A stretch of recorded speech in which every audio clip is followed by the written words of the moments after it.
Ahí está, bien. Bueno, entonces les decía si hay cualquier chico que pueda ingresar, me avisa. Así les doy la admisión. Entonces, como la obligación, ahora en la definición que hemos dado el 724, implica este derecho que tiene el acreedor a exigir forzadamente la satisfacción de su interés, o sea, implica la acción judicial, y la prescripción implica la pérdida de la acción judicial.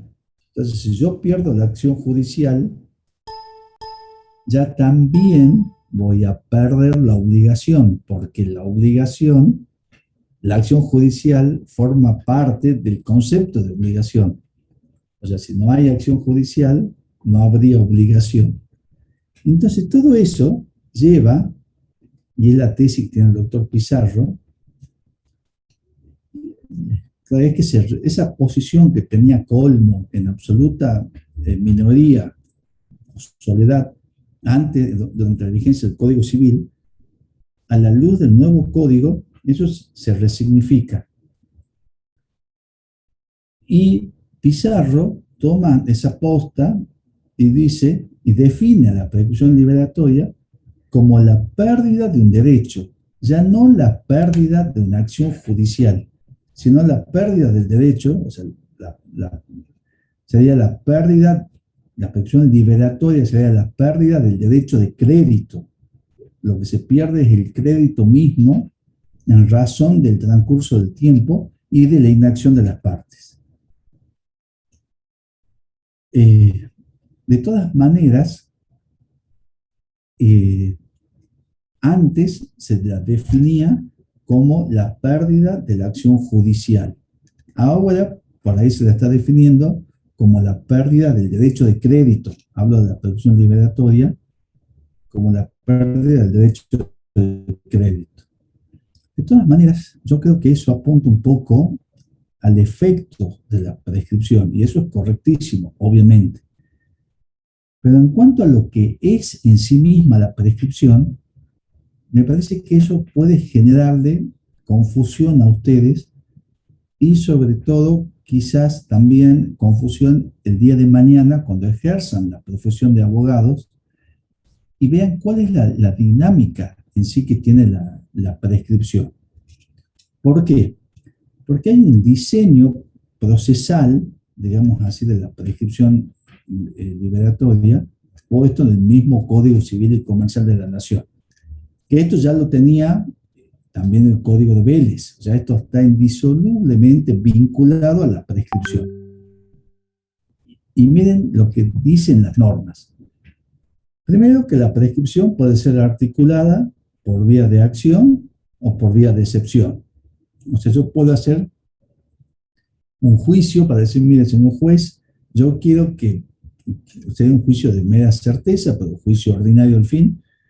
Yo inicio juicio contra mi acreedor, yo soy el deudor, para que el juez me diga, dicte sentencia diciendo que ese crédito está prescrito.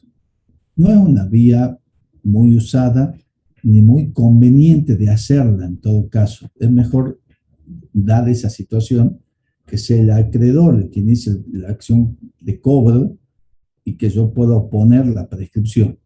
Pero bueno, en alguna situación puede ser necesario que yo la plantee como acción, ¿no? Y esa posibilidad la tengo.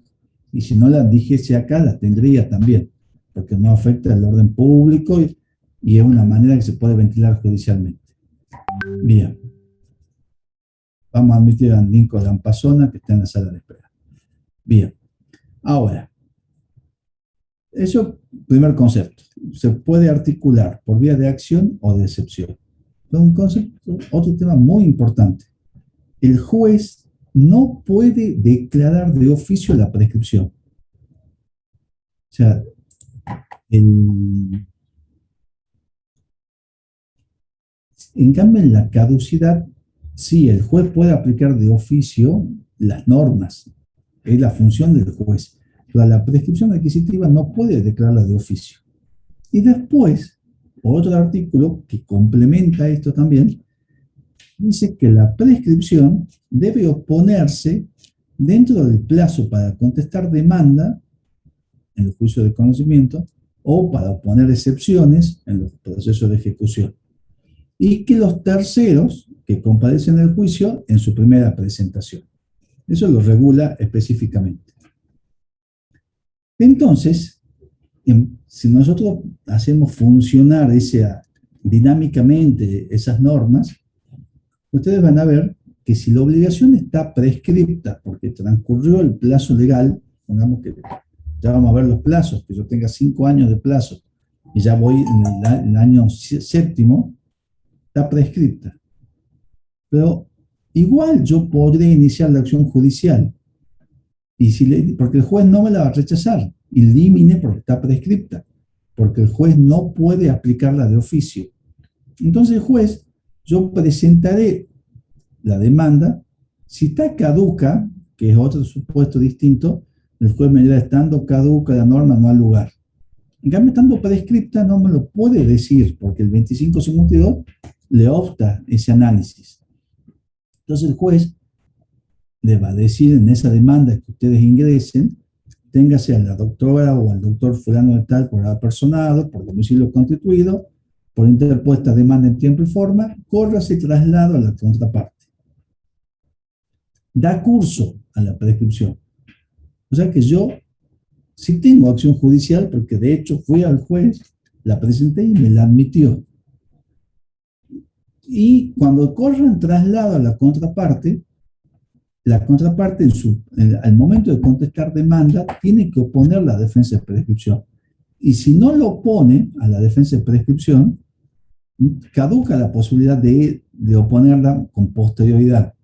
Entonces el juicio continúa, normalmente con pruebas, alegato y sentencia. Entonces, vemos que, digamos, que el solo hecho del transcurso del plazo de prescripción no implica que pierda la acción judicial ni que pierda el derecho de crédito. En realidad, de hecho, lo estoy haciendo valer en un juicio, ¿no? Entonces, un poco la pregunta es, ¿qué sería la prescripción liberatoria? Bueno, ahí está puesta libertaria como... ¿Qué sería la prescripción liberatoria?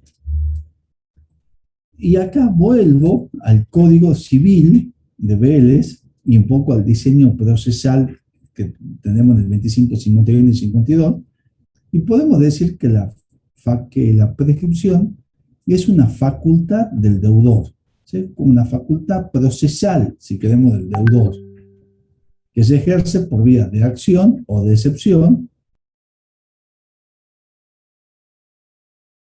declara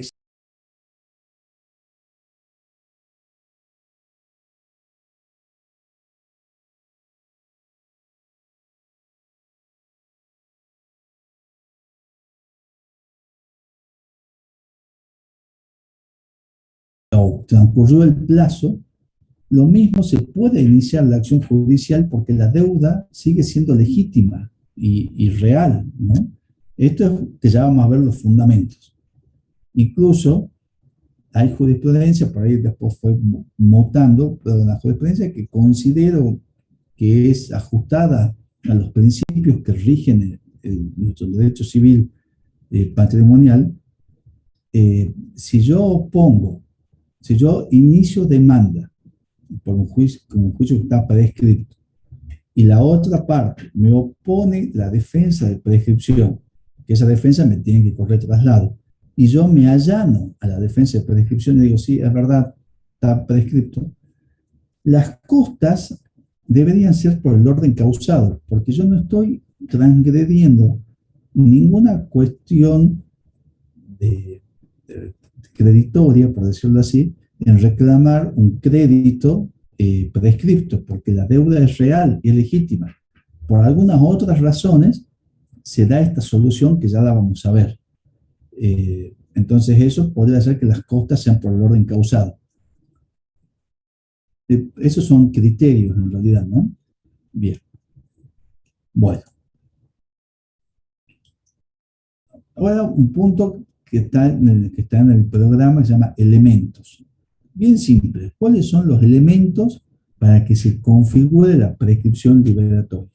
Y son dos elementos. El primer elemento, el transcurso del tiempo. Ese es el primer elemento.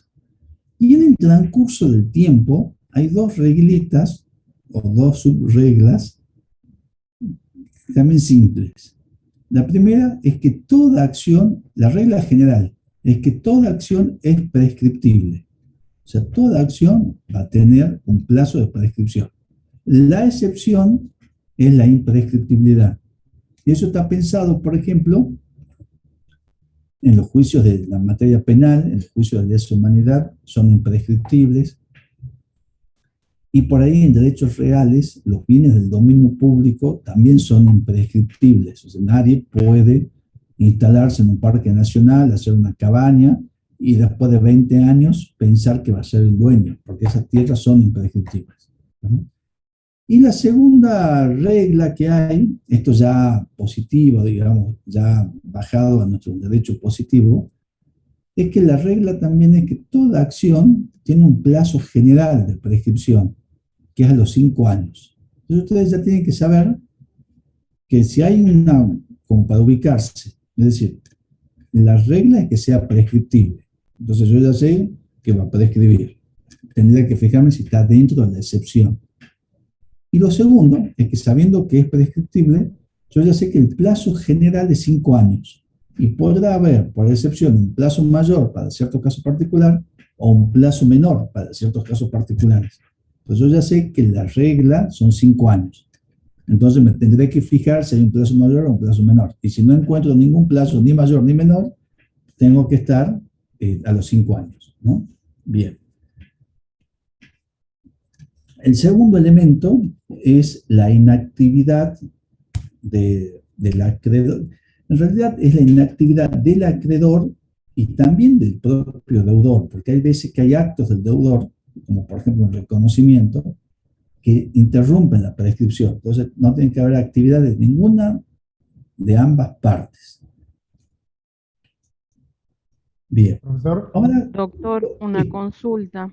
Cuando hablamos de la pérdida de la acción, ¿nos referimos a la parte procesal del principio de preclusión?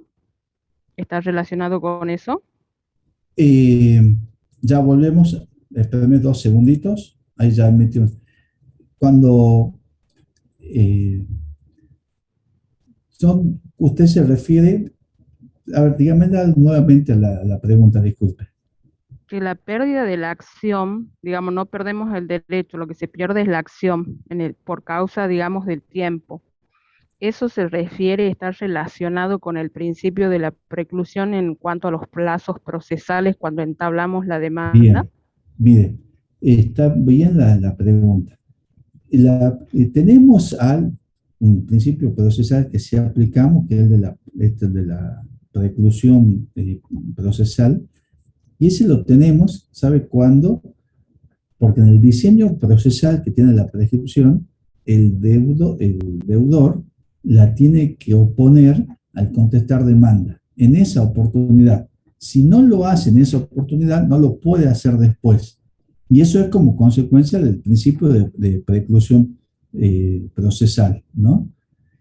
Pero, pero en realidad, por una cuestión del derecho de fondo, es el efecto jurídico de la prescripción, que hoy la prescripción no implica la pérdida de la acción judicial, o mejor dicho, no es solamente la acción judicial, sino que al perder la acción judicial, pierdo el derecho de crédito, porque mi crédito, dentro de una relación de obligación, para que sea obligación, por el 724, implica la acción judicial. Si no tiene acción judicial, no es obligación la relación, y por ende no hay ni deuda ni crédito.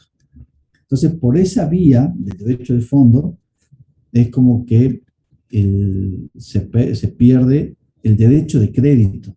Pero en realidad, esa pérdida, que es el efecto de la prescripción, no es por el transcurso del plazo, no es que transcurrieron los 5 años y que yo perdí mi derecho de crédito.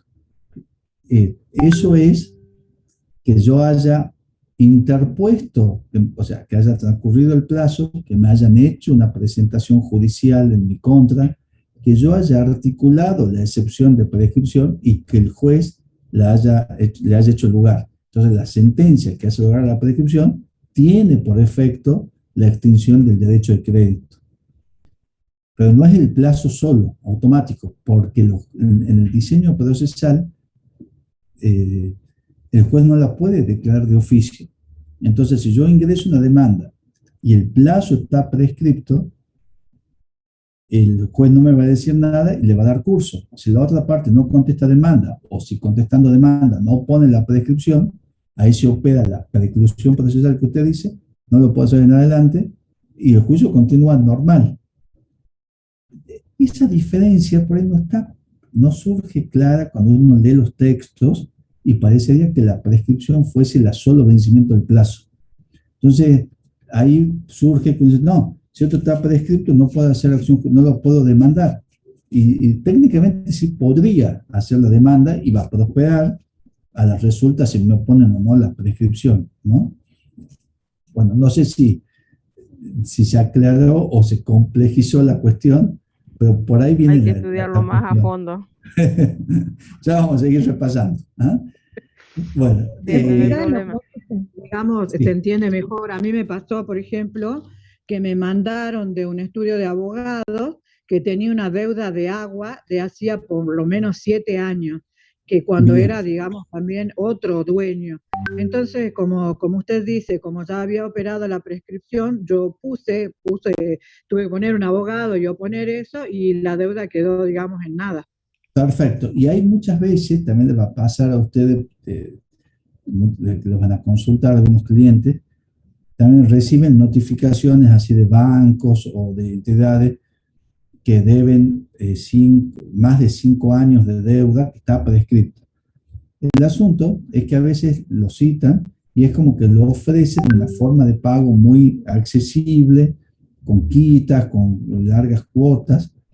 Entonces ellos firman ese reconocimiento de deuda y esa nueva forma de pago. Y el reconocimiento de deuda implica la interrupción de la prescripción. Entonces ahí se sanea, ya lo vamos a ver ahora. Entonces esa deuda que estaba prescripta ahora pasa a ser civilmente exigible, ¿no? Como consecuencia del reconocimiento. Profesor, y Sí. en ese caso sería, como usted dice, la interrupción de la prescripción y sería una innovación. No, sería la misma obligación, pero el reconocimiento interrumpe la prescripción. Es uno de los efectos que tiene. Entonces, hay que ya vamos a ver ahora lo que es interrupción y suspensión. En el caso de interrupción, es como que los 5 años se vuelven a cero y empezamos a contar nuevamente desde el vencimiento de cada cuota los 5 años, ¿no? Bien, gracias. Bien. Bien, ahora veamos los fundamentos. Porque, digamos, la prescripción no tiene por efecto proteger al deudor frente al acreedor. O sea, no es que yo quiera defenderlo a uno para que el acreedor no pueda, o perjudicarlo al acreedor y que no pueda cobrar su crédito. La prescripción en realidad tiene un sentido que sirve de alguna manera a la seguridad o a la paz social, y a ver si tengo acá, se lo he puesto, y un poco un concepto medio, acá está. Esto que he puesto acá es como una obra de teatro, digamos que está el escenario y están los reflectores. Entonces, como que la escena va a transcurrir mientras están los reflectores encendidos e iluminando ese acto, pero después termina la escena, se apagan los reflectores, se cierra el telón y pasamos a otra cosa. Bueno, de alguna manera, la vida jurídica es así. Es como que es un poco la memoria RAM, si se quiere, de la computadora, un poco, en el sentido que las cosas tienen que transcurrir en una cierta presente o en un cierto tiempo. Después de ese tiempo, ya el derecho sostiene que se pondría en indefensión a alguna de las partes. Entonces le quita la acción judicial. O sea, ahí se genera el instituto de la prescripción liberatoria. ¿Por qué viene esto? Imagínense que, bueno, no lo tengo acá, pero pongamos, qué sé yo, recuerdan cuando eran chicos, quizás que ustedes tomaban un colectivo para ir a la escuela primaria, o si no hubiese la prescripción adquisitiva, quizás el chofer que los llevó a ustedes cuando iban a segundo grado, quizás el empleador le puede haber quedado adeudando una diferencia de ese mes, como año 73, por decirlo, o más que año 90 o lo que sea. Le puede haber quedado debiendo eso. Si no fuese prescriptible, esa persona podría hoy reclamarla. Y si él falleció, podrían los herederos reclamarle al empleador, o si no al empleador, a los hijos o a los herederos del empleador, ese crédito que quedó pendiente de pago hace 30 años atrás. ¿Y cuál sería el problema? Que cuando le vayan a reclamar, el otro hombre ya no va a tener ni las planillas, ni los recibos, ni la documentación como para acreditar, si yo lo he pagado o no, o quizás ni siquiera te lo debía, pero no va a tener cómo defenderse, ¿no? Entonces, para evitar que cada ciudadano tenga que tener un archivo en su casa donde vaya dejando registro de todos los contratos que celebró y de todos los cumplimientos que vienen haciendo, dice, bueno, vamos a dar el instituto de la prescripción.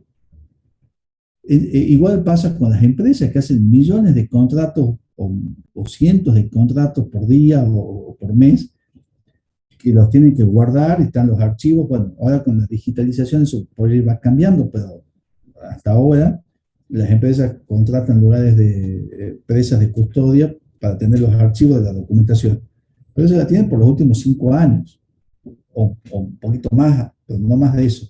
Entonces, si tuviesen que guardar toda la documentación permanentemente, sería también como un gasto de energía y un volumen de papeles y complejizarnos también la vida. Entonces, la idea es que las cosas hay que reclamarlas en cierto tiempo oportuno. Después de eso, ya el deudor tiene la posibilidad de oponer la prescripción, deba o no deba, al solo fin de que eso ya no es oportuno y ya implica una transgresión de alguna manera de su derecho de defensa, porque no es lo mismo contestar una cosa que pasó hace un mes que contestar algo que pasó hace 10 años, ¿no? La memoria es frágil y ya hay cuestiones que por ahí no se retienen. Entonces, ese es el fundamento de la prescripción. O sea, no protege ni el crédito ni al deudor, sino preserva la seguridad y la certeza en las relaciones jurídicas. Y por ese motivo, la prescripción es de orden público. Y por ese motivo, el diseño procesal de la prescripción, porque el legislador dice, después de, en plazo general, después de 5 años, ya el deudor puede poner la prescripción porque no lo podemos someter a él a que tenga guardado por más de ese tiempo los comprobantes de pago, si los tuviera y qué sé yo.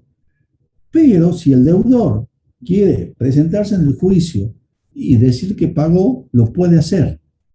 Por eso es una facultad que tiene el deudor. Si le damos esa facultad, no se la imponemos, le damos esa facultad. Si no la ejerce, listo, él lo decidió así y se respeta esa decisión también, ¿no? Entonces ahí entra un poco este juego del orden público y es digamos, y como que está articulado también como no impuesto, sino como una facultad hacia el deudor, de que lo pueda hacer valer o no.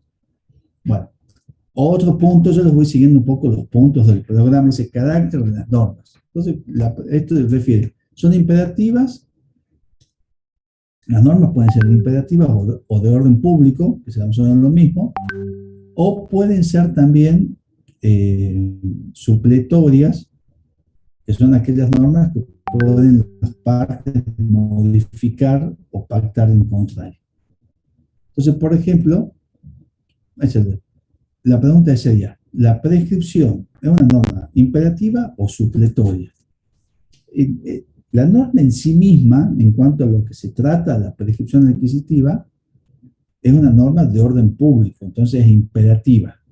Entonces, eso implica, por ejemplo, que los plazos de prescripción, las partes no los pueden modificar. Entonces, por ejemplo, si hacemos un contrato, esto como un ejemplo, ¿no? Entonces, en ese contrato se aporta una cláusula que dice: las partes de común acuerdo manifiestan que el plazo de prescripción de las acciones para el cobro del precio y para elevar a escritura del presente boleto será entre las partes contratantes de 12 años, pronunciando cualquier otro plazo que legalmente pudiera corresponder.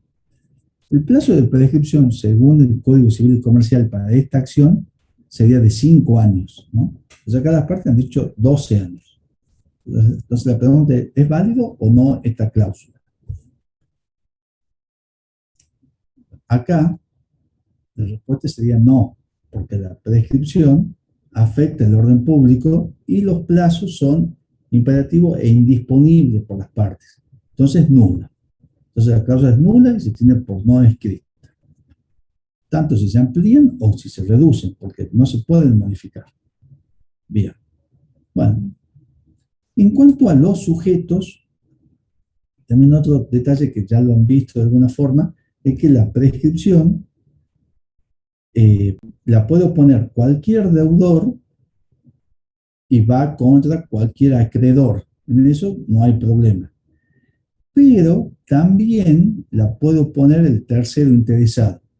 Un tercero interesado puede apersonarse en un juicio y oponer la prescripción liberatoria. Esto lo vamos a pasar.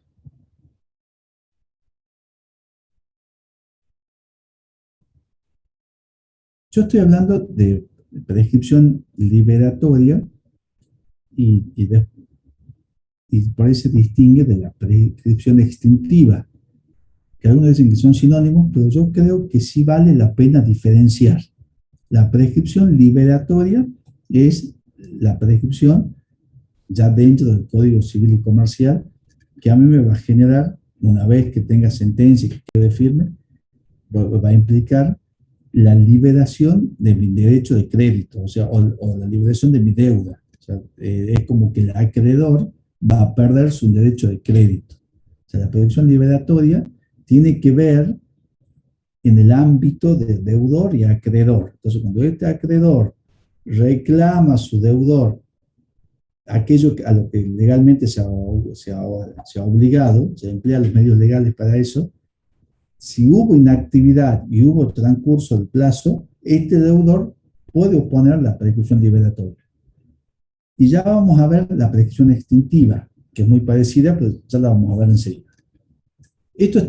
Esto sigue la lógica del 724 y de lo que son las obligaciones que venimos estudiando. Entonces, el pago espontáneo en relación prescripta no es repetible. Acá un poco han acumulado antes, quedaba como obligación natural y todo el cumplimiento de obligación natural no era repetible. Repetible es que no se puede reclamar la devolución. Entonces acá, si la obligación está prescripta, yo puedo pagarla y pago bien, o mejor dicho, cobro bien el que recibe. Entonces el que recibe no está obligado a devolver, porque le han pagado una deuda que era legítima. Y ya no es una obligación moral, sino que lo he entregado en cumplimiento, ya no es una obligación natural, sino que lo he entregado en cumplimiento de deberes morales o de conciencia, es irrepetible, ¿no? Es un poco la lógica de los dos artículos. Bueno, ahora vamos a pasar a otro tema. Voy a decir medio apurado para tratar de llegar con los mayores temas, a ver si podemos redondear un poco el concepto.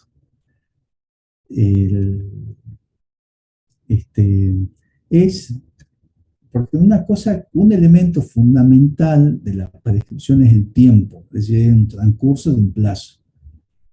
Entonces hay dos elementos que inciden, hay tres institutos, que esto sí se pregunta mucho y aparte tienen mucha importancia práctica, sobre todo estos dos, que tienen que ver con ese cómputo del plazo. Y es la suspensión de la prescripción y la interrupción de la prescripción. Es decir, ya van a ver que en esta obligación, en esta relación de obligación, cuando la obligación es exigible, ahí comienza el plazo de prescripción. Y el plazo y termina cuando vence el plazo legal. Pero en el medio pueden pasar algunas circunstancias o que suspendan ese curso de prescripción o que lo interrumpan a ese curso de prescripción. Bueno, entonces vamos a ver qué es la suspensión. Esto es bien simple en realidad, pero tienen que saberlo a la diferencia. Dicen, la suspensión de la prescripción nos dice, detiene el tiempo por el lapso que dura esta suspensión, pero aproveche el periodo transcurrido hasta que ella comenzó. Esta es la terminología legal del 2539. Si lo ponemos gráficamente, sería como un cronómetro. Es decir, yo estoy siendo la obligación es exigible, encender el cronómetro. Ocurre alguna causal de suspensión, detengo el cronómetro. Entonces acá 9 minutos 5, lo detuve. Cuando pasa la causal de suspensión, vuelvo a activar el cronómetro y seguirá 9 minutos 6, etc. ¿No? Es como simplemente como detener el cronómetro. La suspensión de la prescripción como poner en pausa, sería poner en pausa el cronómetro, de modo tal de computar el tiempo transcurrido hasta ese momento, el que seguirá corriendo cuando se reinicie la cuenta. Eso es suspensión, es poner en pausa. Y ahora tenemos la interrupción de la prescripción, que es el otro supuesto. Y la interrupción de la prescripción implica tener por no sucedido el lapso que la precede e inicia un nuevo plazo. Entonces, si es cronómetro, como que lo pongo en cero. Entonces, la interrupción de la prescripción sería directamente, ocurre un hecho de prescripción y ese cronómetro, en vez de ponerlo en pausa, directamente lo pongo en cero. Y vuelvo a arrancar cuando pase la causal de interrupción, ¿no? Bueno, entonces ahora, y esto sí le preguntan mucho en el examen, sí, diga. Disculpe, no he entendido muy bien, digamos, entre los dos. Uno es como poner en cero, dice usted, y el otro... Claro, está bien que me lo pregunte. La suspensión es como poner en pausa. Si quiere, como que está viendo una película. Entonces, está viendo una película y por ahí se levanta para ir a buscar algo de la heladera y la pone en pausa. Y cuando regresa, se siente en el sillón, vuelve a activarla y sigue viendo la película. Esa sería suspensión, es como pausa. En cambio, la interrupción sería como rebobinar la película, de alguna forma. Capaz que es como que usted se levanta y cuando vuelve, en vez de seguir viéndola desde donde había terminado, es como que la película vuelve a empezar de cero, ¿no? Cuando hay una causal de interrupción, el plazo de lo, ¿sí? Es decir, ahora ya lo voy a ver, vamos a ver los casos concretos. Entonces, la consecuencia es que si ya empezó a correr un plazo de prescripción, venían corriendo 2 años, y se da una causal de suspensión, hay 2 años que se han corrido. La causal de suspensión después cesa, yo sigo computando el tiempo a partir de ahí hasta completar los 5 años. Si hay una causal de interrupción, han transcurrido 2 años, viene la causal de interrupción. Cuando cesa la causal de interrupción, el plazo se reinicia de cero. Los 5 años vuelven a empezar, ¿no? Esa diferencia, que pregunta bien Carolina, por ahí les cuesta y en los exámenes se pregunta mucho porque tiene mucha importancia práctica saber cuándo hay suspensión y cuándo hay interrupción de la prescripción. Ahora vamos a ver los supuestos de uno y de otros. Una de las causales, si ustedes quieren, pueden hacer como un cuadrito o una flechita y pongan suspensión, así que pongan una flechita 1 y pongan interpelación. Esa sería la primera causa de suspensión. Interpelación es cuando yo, o intimación, si quieren, para que sea más entendible el concepto. Y eso es cuando yo puedo suspender el plazo de la prescripción mandando una carta documento. Yo, por ejemplo, acá he hecho una, dice así, intimo a pagar, esto lo han mandado, bueno, es medio vieja, 25 de septiembre del 2019. Intimo a usted a pagar la suma de pesos 10.000 adeudados por la locación del inmueble, sitio en calle Bolívar 2020, que me restituyera libre de bienes y ocupantes el pasado 30 de septiembre del 2017. O sea, el 30 de septiembre del 2017, él me devolvió el inmueble. Y ahí tenía, bueno, lo vamos a simplificar porque lo que tenía que haber dicho es que la obligación de pagar era exigible el 30 de septiembre del 2017. Ya van a ver que lo que es alquileres son 2 años el plazo de prescripción. Entonces, 30 de septiembre del 2017, el 30 de septiembre del 2019, estaría por prescribir eso. Entonces, el 25 de septiembre, quizás, no sé si llegamos con los tiempos, ya lo vamos a ver bien, yo mando ustedes aconsejan que su cliente mande una carta documento. Esa carta documento, desde la fecha en que la reciba la otra parte, va a tener por efecto suspender la prescripción. Y la va a suspender por única vez y por 6 meses. Eso dice el artículo.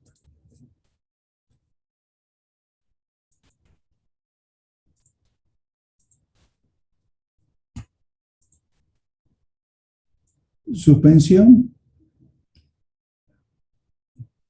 Bueno, esto es una jurisprudencia que ya les voy a contar de qué se trata. Entonces pongamos que la carta documento les llegue el aviso de retorno a ustedes y haya sido recibida el 27 de septiembre. Entonces, conforme vamos a los modos de contar los intervalos del derecho. Entonces, el plazo de 6 meses va a empezar a correr desde las 0 horas del día siguiente, o sea, del 28, él la recibe el 27. Entonces, a las 0 horas, a esa medianoche, el primer minuto del día siguiente, empieza a correr el plazo, que va a tener 6 meses. Entonces, los meses se computan de días enteros, entonces, 28 de septiembre, por 6 meses, vamos al 28 de marzo del 2020 en este caso. Entonces, el 28 de marzo del 2020 se cumplieron los 6 meses. Pero él ya tenía 2 años, 11 meses y 25 días corridos, porque le quedaban 5 días hábiles. Porque la deuda era del 30 de abril, del 30 de septiembre del 2017, que era exigible. Ahí empezó a correr el plazo de prescripción. Y él recién, el 27, mandó el 25 la carta de documento, la recibió el 27. El 30 prescribía. Entonces quedan 3 días. Entonces, él ahora va a tener los 6 meses de suspensión. Cuando terminen los 6 meses, va a tener 3 días y prescribió el crédito, ¿no? Esa es una de las causales de suspensión. Es una. Otra causal, no son muchas, por eso lo vamos a ir precisando cada uno. Otra causal que hay de suspensión de la prescripción es por el pedido de mediación judicial. Bueno, esta causal está regulada en el Código Civil y Comercial de la Nación siguiendo los lineamientos de la Ley de Mediación de la provincia de Buenos Aires, de la capital federal, de la ciudad autónoma, que es distinta a la que tenemos en Tucumán. Y la verdad que no es una causal, me parece a mí que es muy confusa, muy poco clara y que no les va a servir a ustedes llegado el caso. ¿Cuándo ustedes, como abogados, van a aconsejar suspender la prescripción o interrumpir según el caso? Son herramientas. Esto es como una especie de una cajita de herramientas y ustedes tienen ahí un destornillador, una pinza, digamos, como para poder usar si necesitan ciertas cuestiones. Entonces acá su cliente le llega y está muy próximo a prescribir el crédito y todavía no hay tiempo de ponerse a armar la demanda, a buscar los hechos. Entonces se puede recurrir a estos medios para ganar ese tiempo. Entonces, la carta de documento es un sistema y funciona. Ese es uno. Otro sistema que nos han puesto es la suspensión. El otro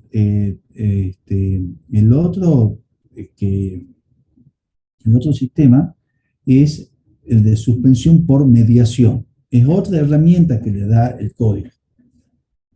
Pero en esto no está bien regulado. ¿Por qué? Porque dice, el curso de la mediación, el curso de la prescripción se suspende de la expedición por medio fehaciente de la comunicación de la fecha de audiencia de mediación o de su celebración de lo que ocurra primero. Y que el plazo de prescripción se reanuda a los 20 días contados del momento en que el acta de cierre del procedimiento se encuentra a disposición de las partes.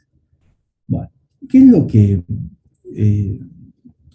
o sea, esto dice que yo voy a suspender, esto les explico nomás como para que lo entiendan, pero según la ley, según el Código Civil, yo puedo echar mano a la suspensión de la prescripción por mediación. Entonces, en Tucumán tendría que armar el formulario de requerimiento de mediación y lo presento en mesa de entradas. La pregunta es, con la presentación del formulario en mesa de entradas, ¿suspendí la prescripción? No, no la suspendió.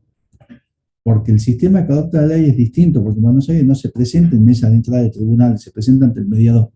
Entonces el sistema que prevé allá es que se suspende, dice, desde que se remite la cédula de notificación a las partes o de la audiencia si han ido espontáneamente. Entonces en Tucumán eso funcionaría, que yo ingreso el requerimiento de mediación, va al centro de mediación, se designa por sorteo el mediador acepta el cargo. El mediador notifica la fecha de audiencia. Cuando sale esa fecha de audiencia, recién ahí se suspende la prescripción. Y es válido, está bien, se suspendió desde ahí. Pero a veces pasa que uno recurre a estos mecanismos cuando tiene tiempo muy exiguo para la prescripción. Entonces necesito suspender. Entonces si yo necesito suspender y recurro a esta vía, voy a meter el requerimiento de mediación, pero hasta que vaya el sorteo, hasta que suba mediación, hasta que lo decreten, hasta que hagan el sorteo del mediador, hasta que el mediador asuma el cargo, hasta que el mediador fije la audiencia y notifique, puede pasar 4 semanas por lo menos. Entonces es muy posible que cuando vaya la cédula ya esté prescripto el crédito. Entonces por eso es una herramienta que no creo que por lo menos en Tucumán nos sirva mucho. Bien, después, bueno, eso ya está. Esto por mediación. Bueno, otros autores, o por ahí esto se comentó, y algunos decían, bueno, quizás lo que podamos aplicar es decir, que la presentación del requerimiento de mediación en tribunales pueda valer como demanda, y la demanda tiene un efecto interruptivo. Y como está, que ya lo vamos a ver, está redactado en fórmulas amplias, capaz que se pueda hacer valer. Pero ya la jurisprudencia ha dicho categóricamente que una cosa es la demanda judicial y otra cosa es el requerimiento de mediación, que son dos instancias totalmente distintas. Entonces, la presentación del formulario en mediación no implica una demanda judicial, por lo tanto no interrumpe. Lo que sí va a suspender la prescripción va a ser la notificación de la audiencia que cursa en su momento el mediador. Que eso puede pasar 3 semanas por lo menos, ¿no? Bien. Bueno, esto es una jurisprudencia. Pasemos acá. Entonces tenemos 2 casos de suspensión, por carta de documento y por mediación. Y después tenemos un tercer caso, y ya no hay más, de suspensión, que son casos legales, por decirlo así, por causales legales. Es decir, que el mismo legislador ha creído conveniente en ciertas circunstancias en que se encuentre la figura del deudor y del acreedor, es decir, aquí vamos a suspender. Entonces, por ejemplo, si el acreedor y el deudor contraen matrimonio y van a ser marido y mujer, se va a suspender la prescripción. Entonces, el curso de la prescripción queda suspendido durante el matrimonio. Entre los convivientes queda suspendido desde la unión convivencial y hasta que se disuelve el matrimonio, hasta el divorcio si lo hubiera, o hasta la disolución de la unión convivencial si lo hubiera. Entre las personas incapaces, o sea, si la relación de deudor y acreedor es entre una persona incapaz y su padre o tutor o cuidador, o apoyos que le llama la legislación ahora, la suspensión, la prescripción se va a suspender durante todo el tiempo de la responsabilidad parental, que hasta los 18 años, o mientras dure la tutela, o la cuidatela, o las medidas de apoyo. Y si el deudor y acreedor, resulta que después el deudor pasa a ser el presidente de la compañía del cual era el acreedor, o a la inversa, eso también suspende. Entre la persona jurídica y su administrador o integrante, también se suspende la prescripción mientras continúen en el ejercicio. Entonces, en concreto, eso es suspensión de la prescripción. El tiempo corrido se computa, se pone pausa, ocurre una carta documento, tengo 6 meses de que la reciben, o hay un requerimiento de mediación, es desde que sale la cédula, se suspende y se reinicia 20 días después del periodo de suspensión de la prescripción. O sea, es el tiempo que va a estar suspendido. O tenemos causas legales, que o entre cónyuges, convivientes, incapaces, y las personas jurídicas con sus representantes. Esos son los supuestos de suspensión de la prescripción. Bueno, ahora vamos a ver el otro supuesto, que es distinto, que es el de interrupción de la prescripción. Este también es simple los casos que hay. Y la prescripción se interrumpe, o sea que se vuelve a cero el cómputo, o sea hay que volver a ver la película desde el comienzo en estos casos. Uno, cuando hay reconocimiento. El reconocimiento es el reconocimiento de las obligaciones, que lo hemos estudiado en una de las bolillas. Es decir, cuando el deudor admite estar obligado, etc. El efecto de ese reconocimiento, para nada menor, y que lo tienen que tener muy en cuenta ustedes el día de mañana como abogados también, es que el efecto de ese reconocimiento es interrumpir la prescripción. O sea, si ese crédito estaba prescripto, se vuelve a cero directamente. Bien.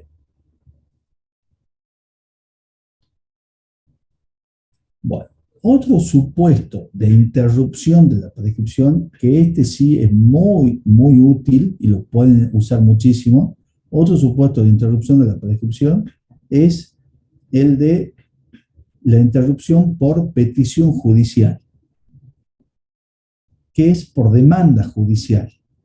Entonces dice así, el curso de la prescripción se interrumpe por toda petición del titular del derecho ante la autoridad judicial que traduce la intención de no abandonarlo contra el poseedor, su representante o el deudor, esta sería la parte contra el deudor, aunque sea defectuosa, realizada por persona incapaz, incompetente. Entonces, ¿qué es lo que dice acá? Que toda demanda judicial que yo interponga, que interponga el acreedor contra su deudor, aunque sea defectuosa, aunque sea ante el tribunal incompetente, aunque sea por una persona que es incapaz, eso ya lo vamos a ver, es el plazo de gracia, ya lo explico enseguida, eso interrumpe la prescripción. Y esa es una herramienta que los abogados por ahí sí echamos mano cuando nos traen y esto es interrupción de la prescripción. No es que se me suspende por 6 meses ni por 20 días. Esto interrumpe, pongo el plazo a cero, pulverizo el plazo de la prescripción. Y esto sí hacemos nosotros cuando hay situaciones que llegan sobre la hora y que falta por ahí análisis. Entonces es directamente hablar una demanda simplísima, ¿sí? Mencionar quién es el deudor, quién es el acreedor y un poco el reclamo de qué se trata y el objeto, y presentarla. Por ahí no sabemos si es competente este juzgado o el otro, y para saberlo tengo que ponerme a estudiar y averiguar, o por ahí hay hechos que faltan acreditarlo porque tiene que tener documentación. Bueno, no importa. Yo puedo ingresar esa demanda y esa demanda interrumpe la prescripción desde el día del cargo de entrada del mes de entrada. O sea, yo la presento por el sistema SAE, la presento ahora, y hoy interrumpí. No es que tengo que esperar que vaya la cédula para que suspenda, o tengo que esperar que reciba la carta de documento para suspender. Desde este mismo momento ya está interrumpido. O sea, es muy efectiva y da mucha garantía, ¿no? Y después, ya con tranquilidad, amplio demanda, completo, porque antes de correr traslado puedo hacer todas esas correcciones, ¿no? Bien. Bueno, ahora, ¿qué es una pregunta que puede también hacer en el examen? Es que yo interrumpí la prescripción por demanda judicial. ¿Cuándo vuelve a computarse el plazo de vuelta de la prescripción? Y se va a computar cuando termine el proceso. O sea, la demanda es el acto de iniciación procesal. Entonces, cuando termine ese proceso, que va a ser con la sentencia firme, a partir de ahí se reanuda el plazo de prescripción. Pero esa prescripción ya no va a ser la prescripción de mi derecho de crédito, sino va a ser la prescripción de lo que le llaman la actio iudicata o la acción judicial, que es la acción que yo tengo para ejecutar la sentencia. Y una vez que yo tengo sentencia, después tengo que ejecutarla. Entonces, pero no es que yo tenga sentencia y que puedo ejecutarla de aquí al tiempo que se me ocurra, o deja pasar una década, 2 décadas o 100 años. También hay un plazo de prescripción, que es el plazo general de 5 años. Entonces, una vez que yo tengo sentencia, tengo 5 años para ejecutarla. Si no la ejecuto, o si la ejecuto al 7º año, me pueden oponer una defensa de prescripción de la acción judicial, ¿no? Bien. Perfecto.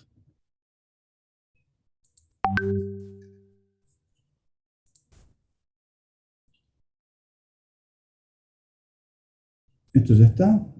Bien, y otro detalle también importante es que si en el medio, esto también para que lo tengan presente, es que si en el medio del proceso judicial, si en el medio, o se operó la caducidad de la instancia, o yo desistí del derecho, es el desistimiento y la caducidad borran los efectos interruptivos de la demanda. Entonces, mucho cuidado con eso. Si usted tiene una demanda y la desisten, dice, no, está mal hecha la demanda, de desistir, la vuelve a hacer, y la desisten, quizás la nueva demanda no la puedan hacer porque ya esté prescripto el crédito, porque el desistimiento borra los efectos interruptivos. Igual pasa con la caducidad de la instancia, que otro instituto procesal. Bien. Bueno, entonces, interrupción, hemos visto, por petición judicial, es uno de los supuestos de interrupción. Otro supuesto de interrupción, que es como el primo hermano del primero, es por solicitud de arbitraje. Es decir, cuando en vez de recurrir a los tribunales del Estado, voy a un tribunal particular que sea un árbitro. Eso no lo usamos mucho en Tucumán, no, mínimo lo que se puede usar por ahí. En otras ciudades es más frecuente, por ahí me decían en Buenos Aires, algunos temas de comercio, pero acá no. Entonces, la solicitud de arbitraje también, y como es muy parecido a una demanda judicial, en vez de presentarla en tribunales, cuando le presento al árbitro, ahí me interrumpe. Y esas son las dos causales de interrupción de la prescripción, y no hay más. Bien, y después hay otro instituto que es muy particular, que se llama dispensa de la prescripción.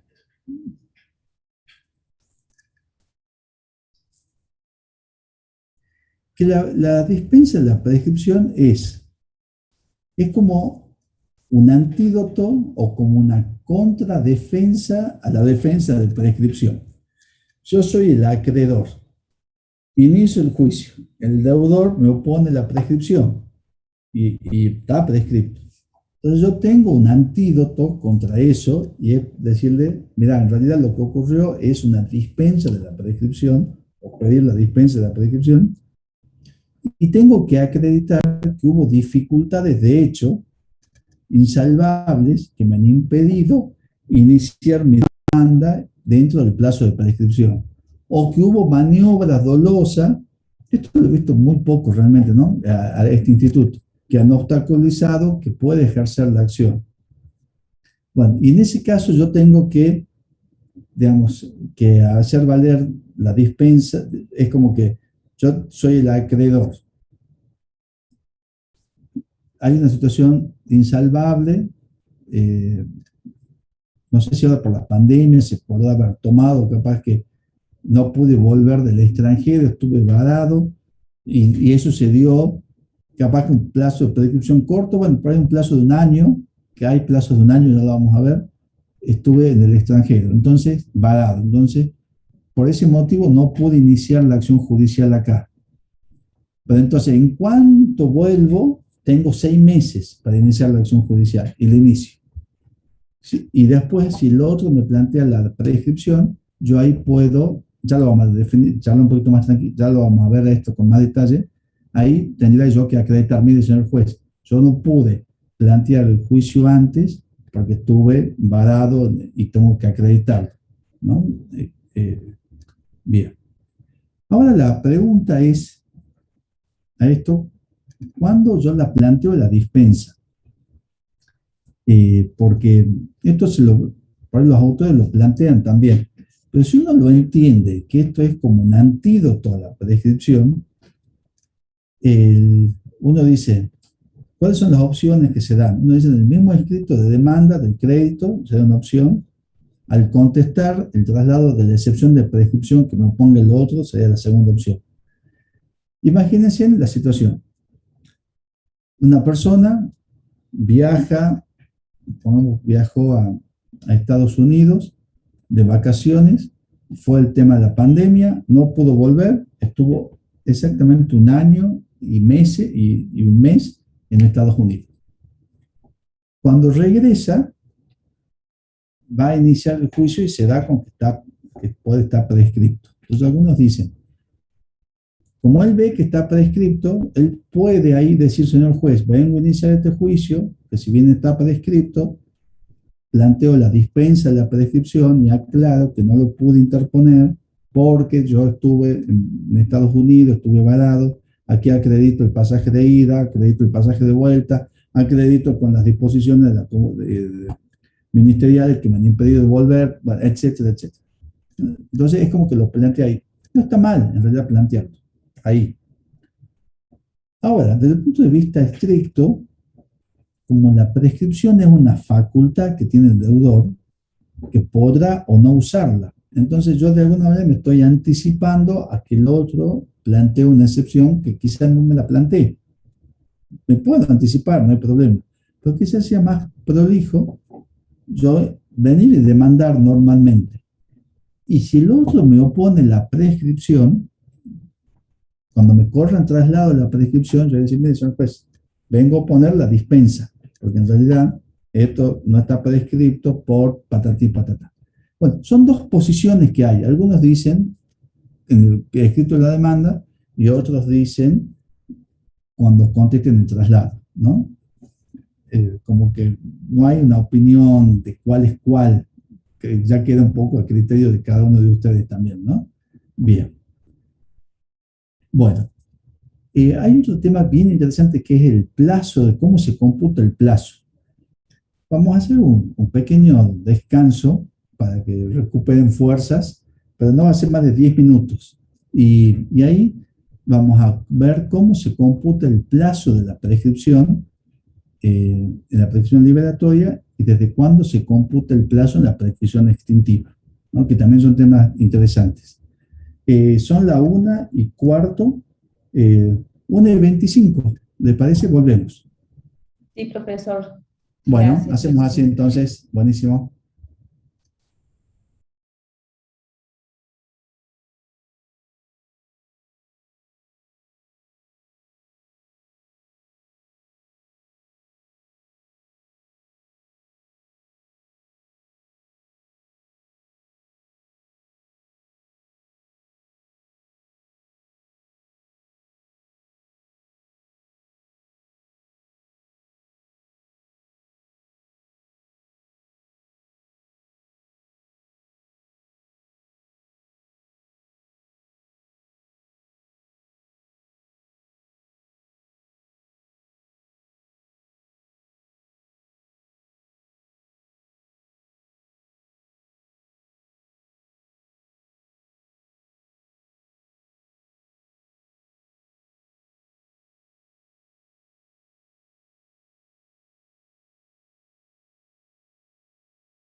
Bien.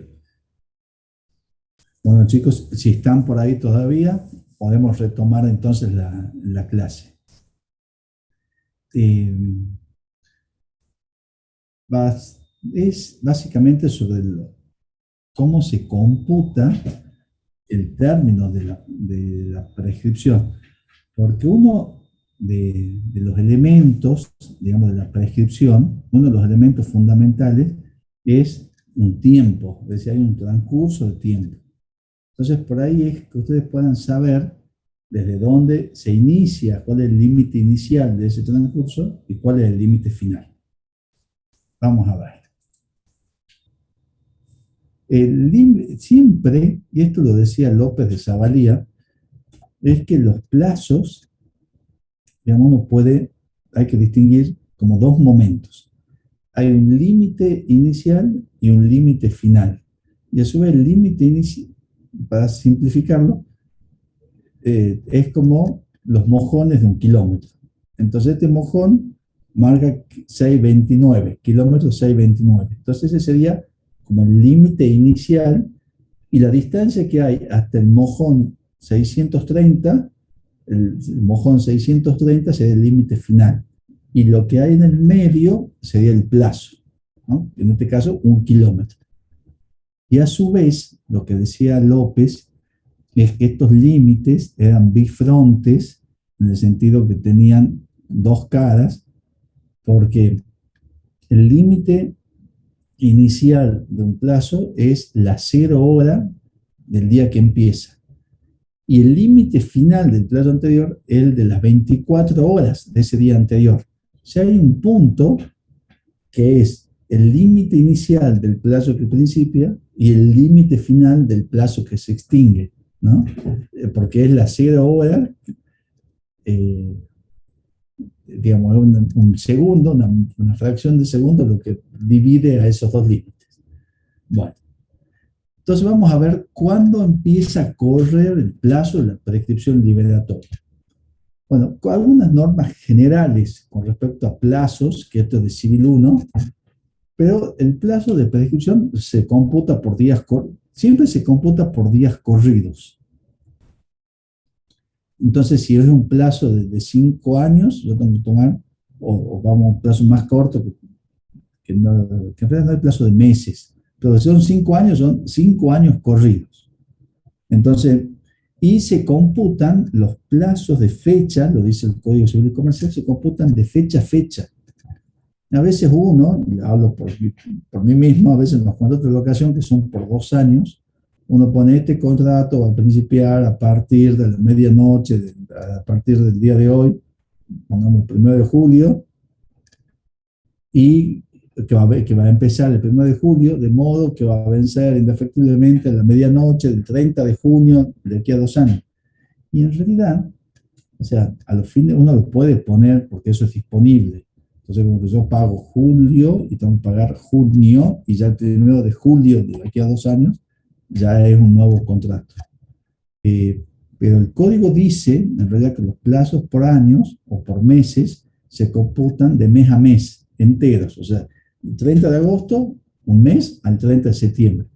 Salvo que el mes tenga, donde termine el plazo, tenga menos días que el mes donde empezó. Entonces, si es del 31 de agosto por un mes, va a vencer el 30 de septiembre, no el 31, por no hay 31 días, digamos, ¿no? Pero bueno, son detalles de los plazos, en realidad que nada complicado.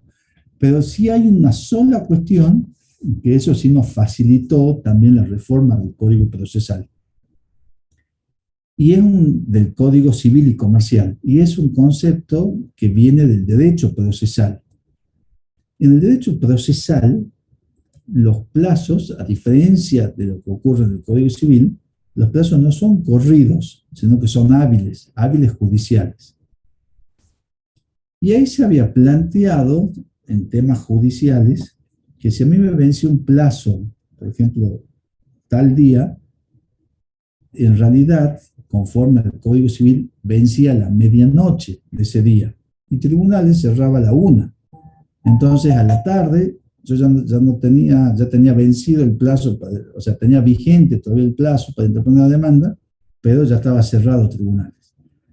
Entonces, esto hace 80 años atrás o 100 años, a veces iban los abogados con un escribano a la casa del portero que vivía en tribunales para presentar una demanda a las 11 de la noche o un escrito que se vencía ese día y que no habíamos podido presentar a la mañana. Entonces, para evitar eso y dejarlo descansar al pobre portero, han dicho, bueno, vamos a habilitar un cargo extraordinario. Entonces vamos a permitir que durante las 2 horas del día siguiente, y se habilitó de 8 a 10, incluso hasta son 3 horas, porque no a las 7, pero hasta las 10 de la mañana está habilitado el cargo extraordinario. Entonces, si se me venció, le puedo presentar mañana. Bueno, eso funcionó en el tema procesal. Ahora el tema es qué pasaba con el plazo de prescripción, que es un plazo de la ley de fondo. Entonces, el accidente, que a veces nos pasó con un accidente que ocurrió el 15 de enero, vienen las partes ya 1 año y medio, digamos, vienen a fines de los 2 años a hacer la consulta. Claro, entonces uno recibe un 27 de diciembre una demanda que el plazo de prescripción era el 10 de enero. Uno dice, uy, ¿qué hacemos acá? Porque si yo la interpongo el primer día, el 1 de febrero, ya va a estar prescripta, porque prescribiría el 10 de enero. Entonces, por ahí el mecanismo que se usaba es este de la demanda simple, aunque sea defectuosa, como un borrador para suspender la prescripción, para interrumpir. La demanda interrumpe, para interrumpir la prescripción. Entonces, algunos autores decían, no, pero en realidad, como está cerrado el tribunal y esto se ejerce en tribunal, está cerrado, habría que interpretar que recién lo va a poder interponer cuando abran tribunales y dentro del plazo extraordinario procesal, digamos. Bueno, entonces algunos autores decían eso, otros decían, no, acá no se aplica el código procesal, se aplica el derecho de fondo, y tenían razón en realidad, por lo menos desde el punto de vista del fundamento, porque esto no es, el cargo extraordinario es una creación de la ley procesal de cada provincia. En cambio, este es un código de la nación que regula el derecho de fondo, y bueno, en ninguna parte estaba ese aditamento, ¿no? Bueno, el Código Civil y Comercial de la Nación ahora sí agregó en el artículo 2556, creo que es cuando habla de la petición judicial, que se puede interponer la demanda. Vamos a verla. Esto ya en las últimas del código. Profesor. ¿Sí? Respecto al cargo extraordinario, dice que tiene poco tiempo de vida ya, como ya el portal SAE está funcionando los 375 días del año y las 24 horas, entonces el cargo extraordinario ya era como que iba a dejar de lado, pero seguía sirviendo. Se planteó ese tema y tiene razón. Ahora ya con la digitalización, claro, porque dice que le queda poco tiempo de vida.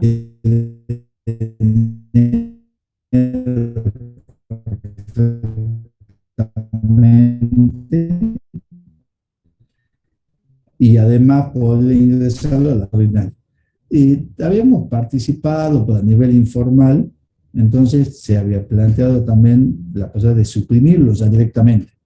Esa pequeña, un poco el abogado para que tenga esos 2 días, esas 2 horas del día siguiente. Pero ya no hay, que el abogado en realidad no es que actúe por sí, sino que uno defiende derechos de ciudadanos, digamos, en definitiva transcurre en una defensa de derechos, ¿no? Pero el cargo extraordinario se generó porque iban a molestar al portero de tribunales a alta hora de la noche con un escribano por el tema del cargo. Bueno, hoy esa situación no pasaría porque ya tenemos, o sea, pongamos que no se hubiese establecido el cargo extraordinario en todos estos años, esa situación hoy no pasaría porque ya el portero no lo va a molestar porque ya el escrito lo han subido por el sistema SAE, ¿no? Entonces ya quedó desfasado, eso es verdad. Así que creo que en algún momento, y más temprano que tarde, me parece que se tiene que sincerar eso. Sí. Lo que sigue sirviendo es como cómputo de plazo y fecha cierta para contar los plazos procesales. Sí, sí, sí, en ese sentido. Digamos, Pero, sigue sirviendo para eso, claro, de todas para maneras, contar hasta la que no se fecha cierta. modifique, por ejemplo, en el código hay el código que habría que modificar el código de la nación, pero hasta ahora, en lo que hace a la prescripción adquisitiva, esa demanda que se me vencía el 11 de enero, en realidad, ahora yo puedo interrumpir la prescripción el primer día hábil de tribunales y dentro del plazo del cargo extraordinario que den las leyes locales. Eso me dice el 25.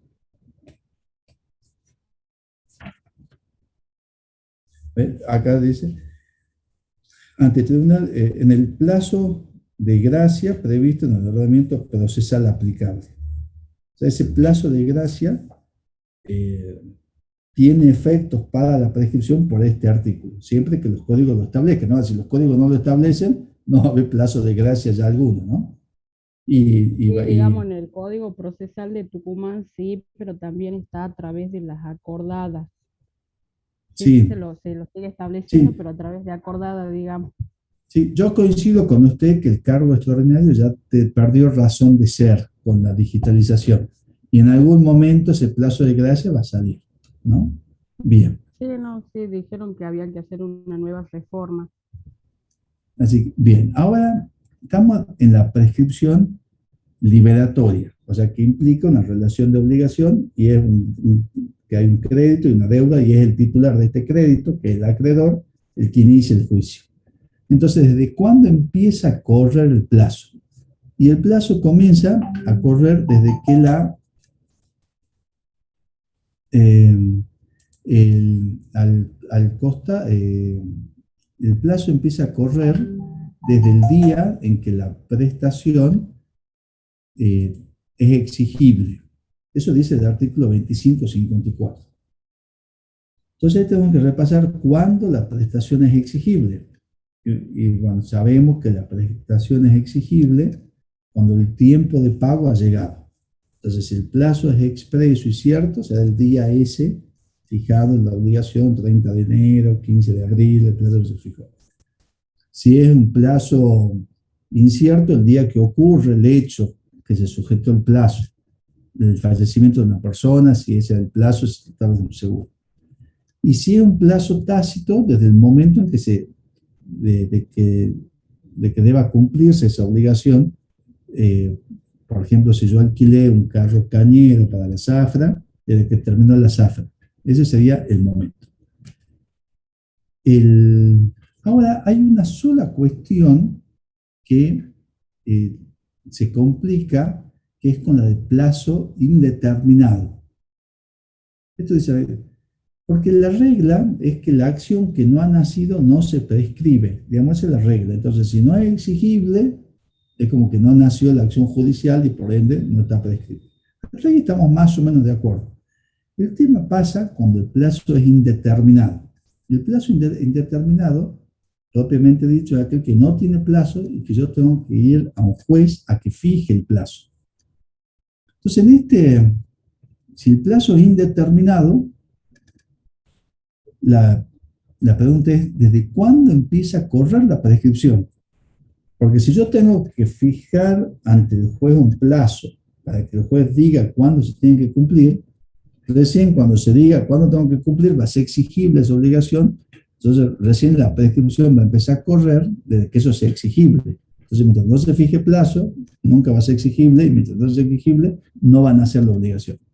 Entonces ese razonamiento tiene lógica y funciona, digamos, en base a esto, pero la ley va a una solución distinta, que también tiene quizás su explicación. Pero ¿qué es lo que dice acá? O sea, mientras no se pida la fijación judicial del plazo, no va a correr plazo de prescripción, en eso estaríamos de acuerdo por estos principios. Pero resulta que la acción de fijación del plazo, el artículo 2559, en sí misma es prescriptible. O sea, yo el tiempo que tengo para ir a pedir que me fijen plazo está sujeto a prescripción. Y esa prescripción es de 5 años. Y lo que dice, entonces a mí me dicen, si yo tengo 5 años desde que nació la obligación para pedir que se fije plazo para el cumplimiento de la obligación. Vencen esos 5 años, prescribió esa acción. Pero lo que también me dicen, y esto es una solución legal, es que prescripta la acción de fijación del plazo, también está prescripta la acción para el cumplimiento. Entonces, cuando el plazo es indeterminado, se rompen todos los esquemas porque el plazo de la prescripción empieza a computarse no desde que es exigible, no desde que nació la acción, sino desde la fecha de celebración de la obligación, o sea, desde el momento del nacimiento de la obligación misma, ¿no? Eso tengan cuidado, porque por ahí uno puede confiarse que como no hay plazo, no hay prescripción todavía, pero resulta que sí hay un plazo para fijar el plazo de la acción, ¿no? 2559. Bueno, y en lo que hace a la prescripción liberatoria, el inicio del curso de la prescripción está ligado entonces con el principio de puntualidad, que hemos estudiado el pago. Es decir, cuando el tiempo del pago ha llegado. Y ahí ustedes tienen que distinguir los distintos momentos que hay o los distintos plazos a los que se somete este principio de puntualidad, que es el plazo determinado cierto, plazo determinado incierto, plazo indeterminado tácito y plazo indeterminado propiamente dicho. Y en el plazo indeterminado propiamente dicho, hay una excepción a todo el principio, puesto por la ley 2559, que me dice que el plazo de prescripción para la acción de fijación del plazo comienza desde el nacimiento de la obligación y que prescripta la acción de fijación del plazo, prescribe también la acción para exigir el cumplimiento. Entonces ahí es como que la prescripción de la acción de una obligación que no tiene plazo o que tiene plazo indeterminado, principia o el plazo comienza desde el momento mismo del nacimiento de la obligación, ¿no? Para tenerlo en cuenta. Bueno, y otra cuestión que por ahí confunde es que la exigibilidad también está vinculada con la mora. Digamos, son dos supuestos distintos, el de mora y el de exigibilidad. Puede haber exigibilidad sin que haya todavía constitución de mora, pero se confunden, por ahí a uno los confunde. Entonces, porque por ejemplo, en la obligación de plazo tácito, yo tengo que devolver los carros cañeros y cuando terminó la zafra, pero en esa sí tengo que interpelar para constituir el mora. Entonces, cuando me interpelen, voy a estar constituido el mora. Pero para la prescripción no se va a computar desde que me interpelan, se va a computar desde que el tiempo de pago ha llegado, y el tiempo de pago llegó cuando terminó la zafra. Entonces son principios distintos. Entonces algunos autores dicen que en realidad habría que modificar, no modificar, sino interpretar el artículo 2584 que habla de que la obligación es exigible, que el curso de la prescripción comienza desde la exigibilidad de la obligación, desde que la obligación es exigible. Entonces, en vez de poner la palabra exigible, que mira el fenómeno desde el lado del acreedor que tiene derecho de exigir al deudor, habría que decir desde que es cumplible, que es lo mismo, pero visto desde el lado del deudor, es decir, desde que el deudor pueda cumplir. Entonces, cuando la obligación es cumplible para el deudor, que es el mismo fenómeno, nada más que el anverso, desde que es cumplible, ahí se corren los plazos, hay que computar el plazo para la prescripción.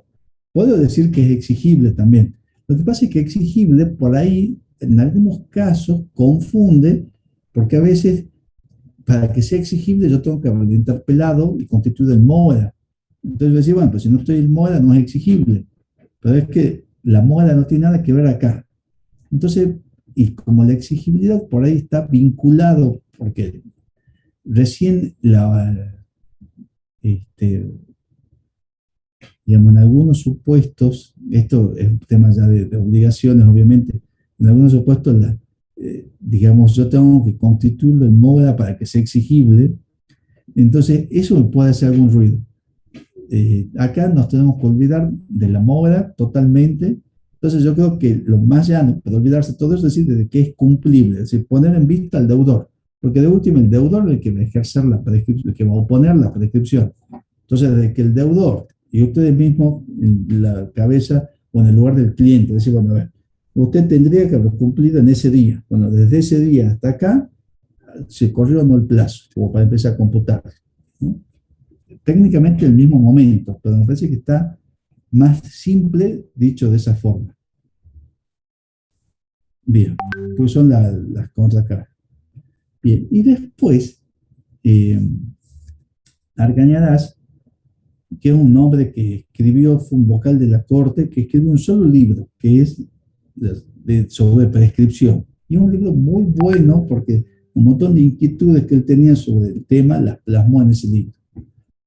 Entonces él es uno de los que distinguen entre prescripción extintiva y prescripción liberatoria. Cuestión que ha perdido, ningún autor toma esa clasificación y la toman como sinónimos. Y él dice, no, en realidad la prescripción extintiva y liberatoria es de género o especie. Es como que la prescripción liberatoria es una especie de la prescripción extintiva, pero que tiene que ver con la relación de crédito entre deudor y obligación. O sea, esa prescripción digamos, se coloca dentro de una relación de obligación, de la que venimos estudiando. En cambio, la extintiva también es lo mismo, pero en situaciones que no son relaciones de obligación. Como, por ejemplo, hay la acción de nulidad, tiene un plazo de prescripción, la acción de simulación, la acción de fraude, etc.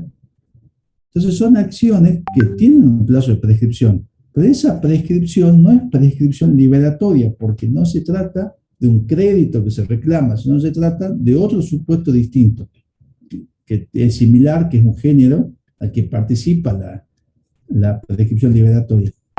Y hay ciertas cuestiones que sí les va a servir a ustedes como cuestión práctica para distinguir el comienzo del cómputo de la prescripción.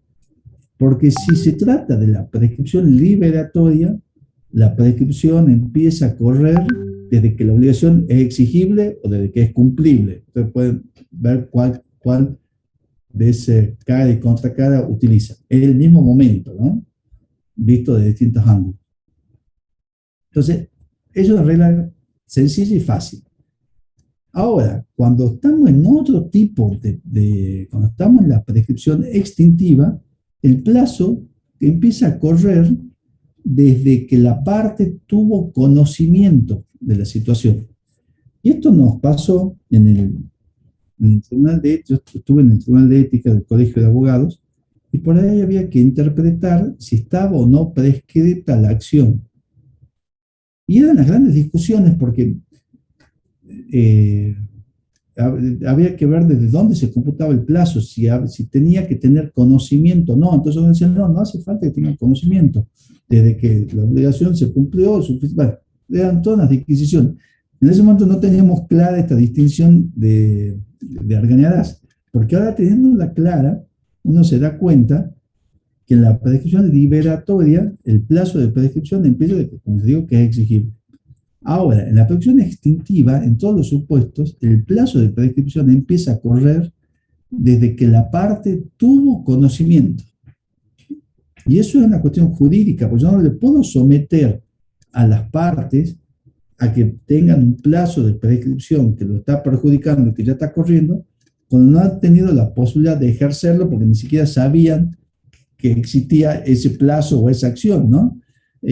Entonces, por ejemplo, en la acción de nulidad por vicio del consentimiento, desde que uno advierte el dolo o el error, recién desde ese momento empieza a correr el plazo. Eso está bien clarito en el artículo 2563, que ya les leo acá.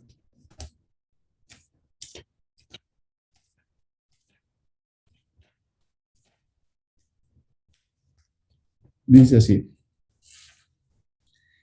Dice, si se trata de vicios de la voluntad, desde que cesó la violencia o desde que el error o el dolo se conocieron o pudieron ser conocidos. En la simulación entre las partes, desde que, requerida una de ellas, se negó a dejar sin efecto el acto simulado. O sea, no es desde la simulación, sino desde que la parte me niega la simulación. En la simulación ejercida por tercero, desde que conocí o pude conocer el vicio. Antes no. En la nulidad, por incapacidad, desde que cesó la incapacidad. En la lesión, bueno, o en la acción de fraude, desde que se conoció o pudo conocer el vicio del acto, etcétera, ¿no? Entonces me parece que sí, esa clasificación de Argañarás en este momento, en esta cuestión del cómputo, del inicio del cómputo de los términos, resulta relevante y uno puede decir perfectamente la prescripción liberatoria, el plazo de la prescripción se inicia cuando la obligación es exigible o cumplible si lo vemos del lado del deudor. En la prescripción liberatoria, el plazo en la prescripción extintiva, el plazo de la prescripción se inicia desde que la parte tuvo conocimiento o pudo tener conocimiento del vicio que le afecta. Eso se aplica a la nulidad, simulación, fraude, etc., ¿no? Bien. Bueno, y lo último, para que ustedes tengan una noción, que les voy a... es de los plazos de prescripción.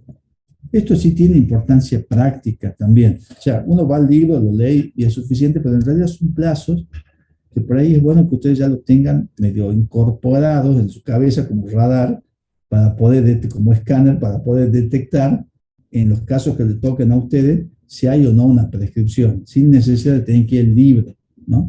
Entonces son siempre reglas simples que los pueden ayudar mucho. La regla general es que los plazos son de 5 años. Esa es la regla general. Entonces ustedes ya saben que hay una regla general de 5 años.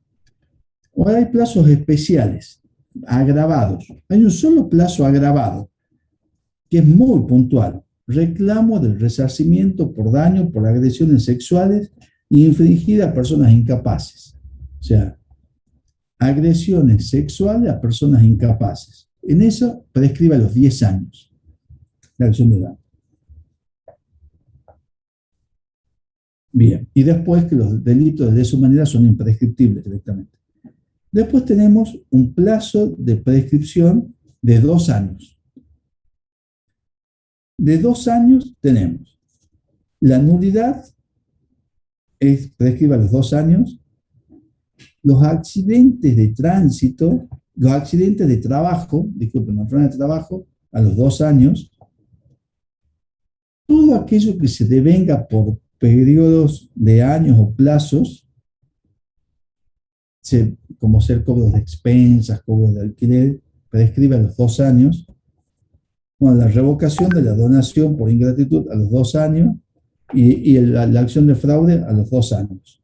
Pero básicamente acá les tiene que quedar lo que es accidente de trabajo laboral, 2 años, y todo lo que se prescribe, lo que se percibe por plazos periódicos, o sea, alquileres, expensas, todo eso prescribe a los 2 años. Ahora, si es una cuota de un crédito que yo tengo que pagar 100.000 pesos y me la han financiado en 10 cuotas, bueno, ese no es el supuesto, eso es un crédito. Eso va por los 5 años, ¿no? Esto es todo lo que se devenga por año de plazos periódicos, excepto que se trate del reintegro de un capital en cuotas. Ese caso está excluido. Bien. Y después tenemos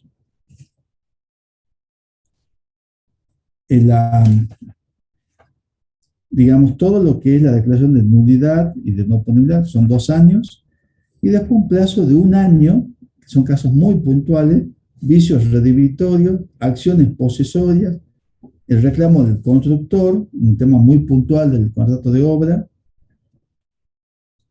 los reclamos por los títulos al portador, que es un tema de comercial, y la acción de nulidad de cosa juzgada, que también es un tema muy puntual. Entonces, el gran universo de ustedes dentro de una relación de obligación la vamos a tener en 5 años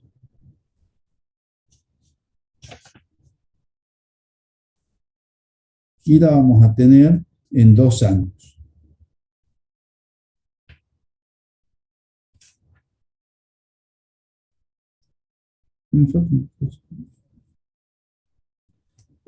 Bien. Bueno, esto sería un poco el tema de la clase de prescripción liberatoria y un poco extintiva que hemos visto hoy. El jueves va a ser la clase con la doctora David, el módulo completo. Y el martes que viene ya nos estaremos viendo nuevamente. ¿Ah? Así que, y capaz que ahí hagamos alguna clase de apoyo o alguna clase adicional. Le hago una consulta, profesor. La Sí, doctora dígame. Petro había enviado un PDF que dice tomo 4 para la primera parte de, digamos, de la segunda parte del Bien. programa. Y resulta de que yo lo abrí y adentro está desarrollado el tomo 5 sobre adopción. Ah, capaz que está mal titulado. Ya le aviso a ella para que le manden, porque ella lo tiene en completo al PDF que me había comentado, Claro.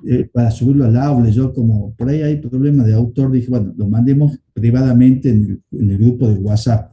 Ya le voy a decir que lo complete entonces, ¿ah? Que lo revise. Porque yo poco lo abrí y cuando me puse a ver, digo, a lo mejor los primeros artículos son y después vi, no, está todo Sí, el título dice No, capítulo, porque es tomo. título 5, claro, capítulo 5, el tomo 5 empezamos obligaciones.